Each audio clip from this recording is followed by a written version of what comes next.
And there's another interesting parallel that I've noticed, and if you're well-traveled, I'm not. I've seen most of what I've seen of what we call third world countries has been on television. And when I don't like these terms, third world countries and developed countries and so forth, but I just have to use them just to, just for efficiency right now.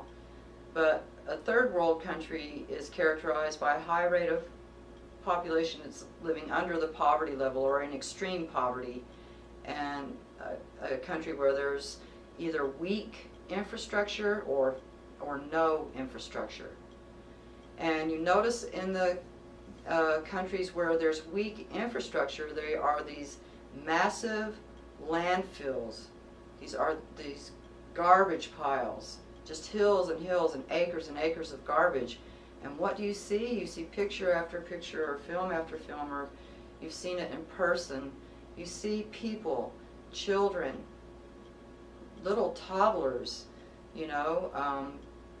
young adults, old people living in the garbage. Every day they're in the garbage, picking through the garbage for something to sell, or something that might be usable or tradable, or something to eat, something to use for their own body, but they are living in these piles of garbage. And I've noticed that I don't really think it's a new phenomenon, because I saw people who were living this way when I was younger, 40 years ago. But you hear more and more about the mental illness or the mental imbalance of hoarding. And when I look at it, when I just take a still shot of it and I look at a person who's having that issue, I see someone living in piles of garbage, just like the people in the developed countries. It's not just a coincidence. You can't make this stuff up. These people are living in piles of garbage. Yes, it's stuff that they've collected and they've hoarded themselves, but they're living in the same circumstance. The people in poverty, they have nothing of value in those piles of garbage. They don't really value anything. They're just trying to scrape out a living, But the people in the developed countries who are hoarding, they don't value the stuff they eat. They're clinging to it. They're clinging to it. But none of it has real value to them. They're just living in piles of garbage. And so we can see that there's really no physical separation. If there's starvation, there will be malnutrition. There will be warped relationships with food allergies, food disorders, eating disorders, all of it. There will be malnutrition if there is starvation in the human we, because we're all affected by each other. And as long as one human is starving, then we're all under the threat of malnutrition and the effects of starvation. And it's the same with poverty. As long as we continue to allow poverty and continue to pretend that it doesn't exist, it's like we're treating a cancer like it doesn't exist.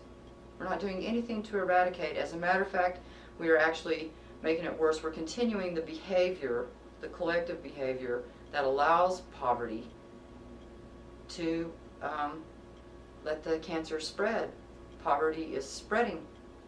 Not only is it not going away, there are pockets where, yes, it's being eradicated, but it is also spreading at the same time. You can even see it in the developed countries, that poverty is spreading.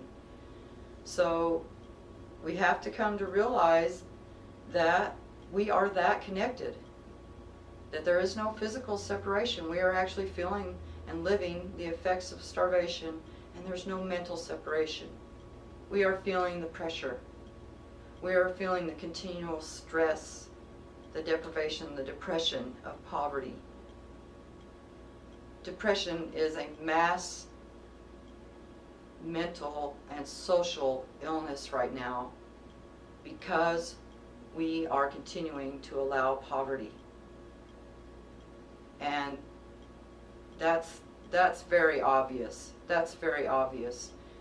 We are not separated mentally, and if, you know, 2/3 of the world are feeling the stress and pressure and just the fear and anxiety of not being able to have enough to make it under that constant pressure, well, then we're all going to be affected, and we're all going to feel that panic and anxiety and fear.